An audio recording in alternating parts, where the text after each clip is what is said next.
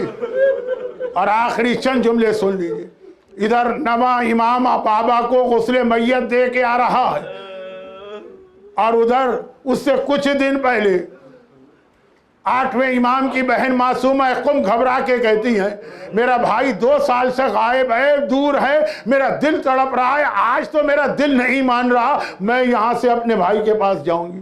1400 سال پہلے کا سفر، خاندان اہل بیت کی ایک ایسی بچی جس کی ایج 17 سال ہے، سیدانی ہے، حجاب والی ہے، لیکن بھائی کی محبت میں چلتے چلتے وہاں پہنچی جہاں آج قم شہر ہے، اس سے تھوڑا فاصلے پر جانا مشہد ہے۔ ایک مرتبہ قم جو ہمیشہ سے شیعوں کی بستی ہے، اس کے سردار کو پتا چلا، وہ ایک ڈیلیگیشن لے کے راستے میں آ گیا، ہاتھ جوڑے اور کہا کہ اے ہماری شہزادی، اے فاطمہ کی بیٹی، آپ ہمارے شہر کے اتنا قریب سے گزر رہی ہیں، ایک دن کے لیے ہمارے شہر میں آ جائیے۔ معصومہ قم کہتی ہے میرا دل گھبرا رہا ہے، کلیجہ ٹکڑے ٹکڑے ہو رہا، ارے میرا دل چاہتا اڑ کے اپنے بھائی کے پاس پہنچ جاؤں۔ ہاتھ جوڑے، آپ کو آپ کی دادی فاطمہ کا واسطہ، ایک دن کے لیے ہمارے گھر میں تشریف لے آئیے۔ مجبور ہو گئی دادی کا نام سن کر، کہا کہ اچھا میں سواری کا رخ پھیرتی ہوں۔ وہاں سردار دوڑ کے گیا کہ میں آپ کے استقبال کی تیاری کروں، اور اگلی صبح کو معصومہ قم کا قافلہ قم شہر میں داخل ہوا، لیکن ادھر داخل ہوا، ادھر دیکھا ہر طرف کالے پردے لٹک رہے ہیں، کالے علم لہرا رہے ہیں۔ ایک مرتبہ جہاں آج زری ہے نا، اس کے قریب سواری روکی، محمل ہے، اماری ہے، پردہ پڑا ہے، شہزادی اماری کے اندر ہے۔ ایک مرتبہ سردار پورے شہر کے لوگوں کو لے کے آیا، ہاتھ جوڑے، ہاتھ جوڑ کے سر جھکایا، کہا شہزادی آج صبح مشہد سے خبر آئی ہے میرا 8واں امام شہید کر دیا گیا، ہم آپ کو پرسہ دینے آئے ہیں، شہزادی ہم سے اپنے بھائی کا پرسہ لیجئے۔ معصومہ قم نے چیخ ماری، ہائے میرا بھیا، غش کھا کے گری اور اسی حالت میں اس دنیا سے رخصت ہو کے وہاں دفن ہوئی جہاں آج زری ہے۔ بس آخری میرے جملے، اے شہزادی معصومہ قم، خالی سردار قم نے آپ کو پرسہ نہیں دیا، یہ سارے مومنین، یہ ساری مومنات آپ کو پرسہ دیتی ہیں۔ بھائی مارا گیا، ہم سے پرسہ لیجئے، لیکن ایک بہن کربلا میں بھی تھی، بھائی اس کا بھی مارا گیا تھا، مگر اسے کیسے پرسہ ملا؟ خیمے جلے، چادر چھنی، چہرے پہ کوڑا پڑا۔ اجرکم اللہ علی ولعنت اللہ علی اعدائہم اجمعین۔ پروردگارہ میرے مظلوم آقا کربلا کے یتیم سید الساجدین کا واسطہ، حسین کی مظلومہ بہن زینب کبریٰ کا واسطہ، 8ویں امام کی شہادت کے یہ مصائب، 9ویں امام کی یتیمی اور معصومہ قم کی بھائی کی شہادت کا واسطہ، جو مومنین اور مومنات آج کی مجلس میں گریہ کر رہے ہیں یا گریہ کرنے والوں جیسی شکل بنا رہے ہیں، ان کو، ان کے گھروں کو، ان کے گھر والوں کو، ان کی اولادوں کو، ان کی روزی کے ذرائع کو خرافت و پریشانی سے محفوظ فرما، بلکہ دنیا بھر میں جتنے شیعان حیدر کرار اور عزاداران امام مظلوم ہیں، ان کی مال، جان، عزت، آبرو اور اولاد کی حفاظت فرما۔ خداوندہ ہمارے مرحومین کی مغفرت فرما، بیماروں کو شفائے کاملہ عطا فرما۔ جس دین کی خاطر حسین اور زینب نے، سجاد اور امام تقی نے، امام رضا اور معصومہ قم نے یہ مصائب برداشت کیے، ہمیں اس پر عمل کرنے اور اپنی اولاد کو عمل کروانے کی توفیق عطا فرما، اور خداوندہ ان مظالم کے انتقام کے لیے وارث معصومین امام زمانہ کے ظہور میں تعجیل فرما۔